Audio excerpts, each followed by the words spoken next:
Kali ini kita akan bahas PT Bank BTPN Syariah Tbk dengan kode sahamnya BTPS. Jadi sekarang BTPS harganya di 2.260 ya di sini.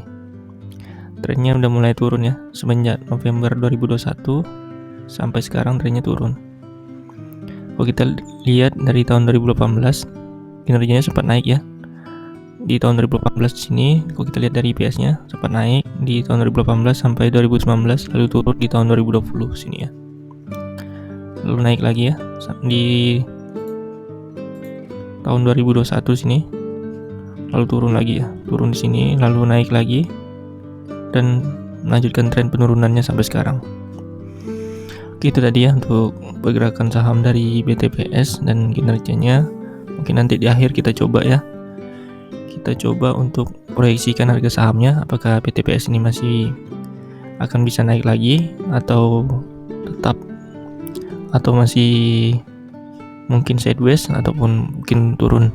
Dan nanti kita atur ya strateginya, apa masih bisa layak buat dibeli atau yang sudah terlanjur beli apakah masih layak buat di hold. Oke ya, nanti di akhir sesi kita akan coba bahas untuk BTPS ini. Sebelum kita lanjut untuk proyeksi harga saham BTPS di akhir sesi nanti, kita coba cek dulu ya untuk profil singkat dari BTPS. Jadi BTPS ini masuk ke dalam sektor perbankan atau finance. Lalu BTPS ini adalah perusahaan yang bergerak di bidang perbankan syariah. Untuk dewan komisaris dan direksinya bisa dibaca sendiri di sini. Untuk jumlah saham yang beredarnya itu 7,63 miliar lembar saham, lalu untuk market cap-nya 16,8 triliun. Lumayan besar ya. Untuk jumlah saham beredar dari masyarakat itu 30%, sisanya itu dipegang Bank BTPN, PT Bank BTPN 70%. Jadi ini saham yang liquid ya. Jadi untuk kalian yang punya modal besar nggak perlu khawatir karena sahamnya bisa dijual belikan dengan mudah. Lalu lanjut ke neraca keuangannya. Kalau kita lihat kasnya dari tahun 2018 sampai 2020 ini kenaikan kasnya lumayan signifikan ya, naik. Lalu udah mulai berkurang kasnya dari tahun 2020 sampai ke 2023, kasnya mulai berkurang. Jadi untuk asetnya bertambah ya, dari tahun ke tahun asetnya bertambah. Untuk ekuitasnya juga dari tahun ke tahun kita lihat trennya naik ya, lumayan signifikan kenaikan dari ekuitasnya ini. Lalu dari segi hutangnya juga cenderung naik ya, trennya sama. Lalu dari segi DER-nya ini sekarang 1,52 ya. Jadi karena ini bank ya, jadi mungkin wajar ya untuk DER-nya 1,52 kali. Jadi nggak ada masalah sih kalau karena ini bank. Oke, kita lanjut ya untuk kinerja perusahaan BTPS ini. Kalau kita lihat dari pendapatannya sempat naik di tahun 2019, lalu turun karena pandemi ya. Lalu naik lagi sampai sekarang trennya naik ya. Dari tahun 2020 sampai sekarang trennya naik untuk pendapatannya. Lalu dari segi laba bersih naik dari tahun 2018 sampai 2019, lalu turun karena pandemi ya. Lalu naik lagi di sini. Namun di sini kalau kita lihat dari tahun 2022 kuartal 3 ini sampai sekarang cenderung turun ya laba bersihnya. Berbanding terbalik dengan pendapatannya yang trennya naik. Kita akan cek ya kenapa sih labanya turun padahal pendapatannya naik. Nanti kita cek. Dari segi net profit marginnya juga turun ya di sini. Tinggal 23% net profit marginnya. Tertingginya itu rata-rata 34% ya. Tertingginya 34%, sekarang tinggal 23%. Apa sih penyebabnya? Ini net profit marginnya turun. Itu diakibatkan karena ada beban-bebannya ya yang naik, beban pendapatannya naik. Ini di sini. Lalu beban operasinya juga naik ya di sini ya. Beban operasinya naik. Beban pajaknya ya enggak sih, beban pajaknya enggak naik. Berarti ini karena beban operasinya dan beban pendapatannya. Yang signifikan itu kenaikan beban operasinya di sini. Sudah saya cek itu karena BTPN Syariah itu melakukan penyisihan dananya untuk pembentukan cadangan kerugian penurunan atau CKPN ya. Penurunan nilai. Jadi pendapatan dari BTPN Syariah itu disisihkan untuk CKPN ya, untuk cadangan kerugian penurunan nilai. Jadi ini untuk sebagai cadangan lah ya, untuk cadangan kalau nanti ada masalah di Bank BTPN Syariah bisa menggunakan dana CKPN ini. Jadi sekarang BTPN Syariah itu menyisihkan dana CKPN karena mungkin akhir-akhir ini banyak instansi yang PKPU kali ya, mungkin, atau yang melakukan telat bayar pinjamannya ya. Terlanjut ya untuk ROE-nya di sini turun juga ya. Karena laba bersihnya turun, ROE-nya juga turun ya.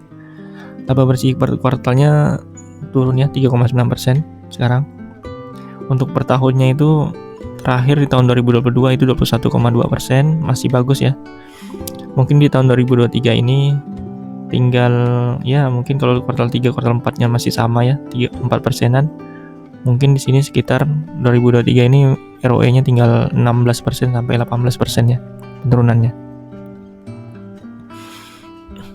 Oke, lanjut ya untuk EPS-nya juga ya nih turun ya. Di tahun 2022 kuartal 3 sampai sekarang EPS-nya turun. Ya, itu tadi ya untuk kinerjanya. Jadi intinya walaupun pendapatannya naik di Bank BTP Syariah ini, namun labanya turun ya. Itu karena BTPN melakukan atau menyisihkan pendapatannya untuk CKPN. Oke, kita lanjut ya untuk strategi dan prospek perusahaan BTPS. Jadi BTPS ini telah menyiapkan sejumlah strategi untuk meningkatkan kinerjanya. Salah satunya investasi ke startup ya, yang fokus ke rural, pedesaan.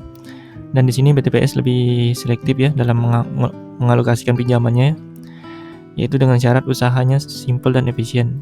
Dan ini diharapkan berdampak bagus ya buat perusahaan dan dapat lebih baik lagi. Lalu mengembangkan alternatif pembayaran dengan pay later untuk konsumen dagangan, akses pembiayaan, dan perluasan kesempatan bagi nasabah BTPN Syariah menjadi mitra dagangan. Lalu akses to finance yang kini dapat diperoleh dengan proses digital ya. Ini diharapkan memberikan dampak kepada komunitas menjadi lebih mudah dalam mengakses layanan perbankan. Ya, dengan strategi ini diharapkan BTPS dapat meningkatkan kinerjanya ya, dan ini semoga bisa berdampak dengan kenaikan harga sahamnya nanti. Lalu dari segi prospeknya di sini, mengenai prospek ekonomi makro pada tahun ini, Fahmi ini mungkin dari tim BTPS cukup optimis ya. Perseroan dapat kembali mencetak kinerja yang ciamik. Alasannya karena tahun-tahun menjelang pesta politik itu menguntungkan bagi segmen masyarakat ultramikro. Jadi sekedar info, karena pandemi kemarin mukul segmen ini karena diberlakukan pembatasan ya ruang gerak yang membuat usaha mereka terdampak. Itu tadi ya untuk strategi dan prospeknya.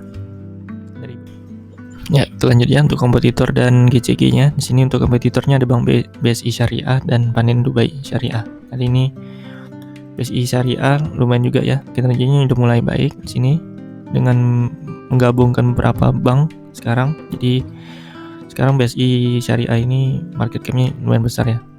Namun dari segi kinerja saya lihat kalau dari segi ROE masih bagus dari Bank BTPS. Karena market cap-nya lebih kecil ya dibanding Bank BSI Syariah. Lalu dari segi integritasnya di sini atau manajemen untuk GCG-nya, kinerja Bank BTPN Syariah ini masih bagus ya, dengan membuktikan mampu bangkit dari masa pandemi. Lalu BTPS Syariah ini transparan dalam memberikan informasi yang relevan terkait perusahaan, lalu serta tidak adanya berita pelanggaran hukum ya. Jadi dari segi GCG Bank BTPN Syariah ini nggak ada masalah.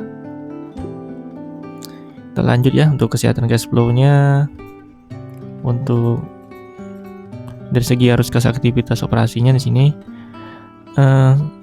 sempat naik ya, positif sini, artinya Bank BTPN Syariah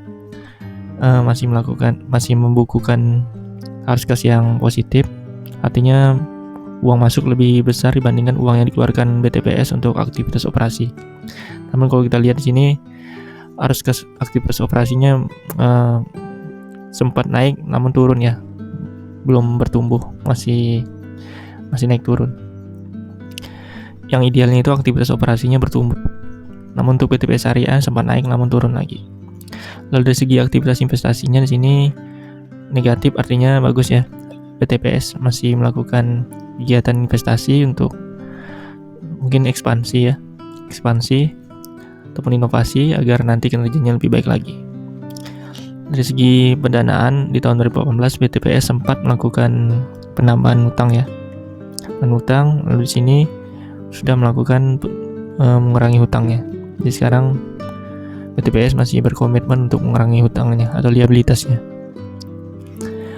Dari segi dividennya di sini kalau kita lihat dividen payout ratio-nya itu sekitar rata-rata sekitar di 20%-an ya mungkin ya. 12 sampai 20%-an. Sempat pernah 44% ya di tahun 2019. Untuk dividennya hanya dividen tahunan ya. Dividen tahunan, nggak ada dividen interim. Untuk yield-nya itu nggak terlalu besar ya. Mungkin ya 0,71 sampai 2% ya. Dari segi dividen untuk BTPS Syariah ini nggak terlalu besar ya yield-nya. Hanya maksimal itu 2,21%. Dan BTP Syariah pernah tidak melakukan bagian dividen di tahun 2021. Ya, kita lanjut ya untuk valuasi dari Bank BTPN Syariah ini. Dimulai dari book value-nya. Kalau kita lihat book value dari BTP Syariah ini bertumbuh ya. Tumbuh, trennya naik. Walaupun di kuartal 2 ini turun ya, minus 4%. Berkurang 4% book value-nya. Karena ekuitasnya turun ya tadi ya.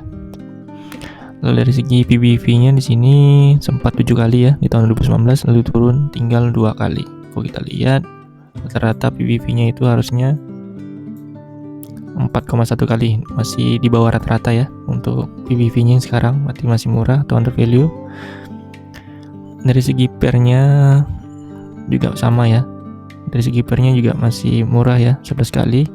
Dulu itu sempat 43 kali di tahun 2020. Sekarang tinggal 11 kali. Masih murah ya dari segi PER. Lalu dari segi EV per EBITDA-nya sekarang 14 kali ya. Namun dari segi EV per EBITDA-nya udah idealnya itu kurang dari 10. Cuman kalau dari perbankan mungkin 14 ini masih murah ya. Cuma saya belum tahu untuk EV per EBITDA dari bank. Mungkin kalau 14 ini masih murah. Tapi idealnya itu kurang dari 10 kali. Untuk nilai harga wajarnya di sini BTPS ini masih under value ya. Karena harga wajarnya itu 4.176. Sekarang itu di tanggal sekarang berapa nih? 21 Juni. 21 Juli. Sekarang harganya di 2.260. Ini masih under value. Harga wajarnya itu sekitar 3.585 sampai 4.500. Ya, kalau dirata-ratakan di 4.176. Jadi ini masih under value ya untuk BTPS ini. Mungkin nanti kalau udah kinerjanya atau labanya udah mulai naik, bisa ke harga wajarnya sekitar segini ya. Ini lumayan ya, margin of safety-nya 46%. Kita lanjut ya untuk proyeksi harga saham BTPS Syariah. Jadi di sini kalau kita lihat ini disclaimer on ya. Jadi ini menurut pendapat dari saya sendiri, bukan ajakan jual beli ya. Untuk BTPS Syariah ini menurut saya nanti dalam waktu dekat mungkin masih melanjutkan penurunan ya untuk BTPS Syariah ini, karena EPS-nya turun, masih lanjutkan tren penurunan. Tapi ini sebenarnya sementara ya, karena BTPS Syariah ini masih melakukan penyisihan gitu ya, CKPN-nya yang tadi, menyisihkan dana cadangan kerugian penurunan nilainya tadi. Jadi itu sebenarnya bersifat sementara ya. Jadi BTPS Syariah itu masih menyisihkan pendapatannya yang masih terus naik. Jadi karena pendapatannya masih terus naik, itu artinya BTPN Syariah masih sehat ya. Hanya saja dia melakukan cadangan kerugian penurunan nilai tadi, masih disisihkan untuk dana daruratnya lah istilahnya. Kalau nanti udah selesai melakukan penyisihan CKPN-nya, nah mungkin nanti baru nanti labanya udah mulai naik lagi. Jadi tinggal menunggu waktu aja sih untuk BTPS ini. Jadi untuk sementara mungkin masih turun lah menurut saya. Nanti kalau udah turun ya mungkin bisa kita cicil ya untuk ini. Untuk sekarang mungkin wait and see dulu ya untuk kalian yang belum punya BTPS. Mungkin masih tunggu aja, mungkin masih ada tren penurunan untuk ini. Saya belum tahu sampai kapan untuk BTPS Syariah ini melakukan penyisihan pendapatannya untuk CKPN. Mungkin sampai akhir tahun ya dia melakukan penyisihan dananya untuk CKPN itu. Kalau udah selesai nanti labanya kan cepat naik nanti mungkin ya. Saya optimis kalau CKPN-nya selesai mungkin naik. Untuk BTPS ini saya sempat punya ya, dan saya jual. Kemarin sempat naik dikit, saya jual. Dulu itu saya beli di harga 2000, dan karena kemarin udah naik ya 2200-an, udah saya jual. Dan mungkin sekarang saya wait and see dulu lah. Kalau saya lihat ini mungkin trennya turun, ya mungkin nanti di 1800-an atau di sekitar situ ya, 1800 sampai 2000 mungkin saya akan masuk lagi, karena saya yakin nanti BTPS akan naik ya kalau penyisihan dana buat CKPN-nya sudah selesai. Jadi CKPN itu bukan ini ya, bukan hal yang buruk ya, itu hanya melakukan cadangan, menyisihkan cadangannya untuk ya kondisi darurat. Karena mungkin banyak yang PKPU ya, yang beberapa instansi atau perusahaan yang melakukan telat pembayaran hutangnya atau pinjamannya. Mungkin itu yang menyebabkan BTPS Syariah ini melakukan menyisihkan dananya untuk JKPN. Jadi untuk sementara aja sih ini. Jadi intinya untuk sekarang strateginya wait and see dulu. Untuk kalian yang sudah hold, masih pegang ya di hold aja. Mungkin nanti kalaupun turun ya bisa ditambah. Atau kalaupun kalian masih megang di sekitar 1800 sampai 2000 ya, sempat kemarin 1800-an sampai 2000. Kalau kalian mau jual juga nggak masalah sih sekarang. Tapi ini menurut pribadi saya, mungkin nanti masih tren penurunan untuk BTPS ini. Ya mungkin itu tadi ya untuk ulasan singkat dari Bank BTPN Syariah. Ya, penurunannya ini nggak masalah sih sebenarnya. Kan tunggu waktu aja sih BTPN Syariah ini nanti naik. Oke, mungkin nanti di kuartal 3 dan kuartal 4 akan kita update. Terima kasih udah nonton sampai akhir. Semoga bermanfaat ya untuk kalian. Ya, terima kasih.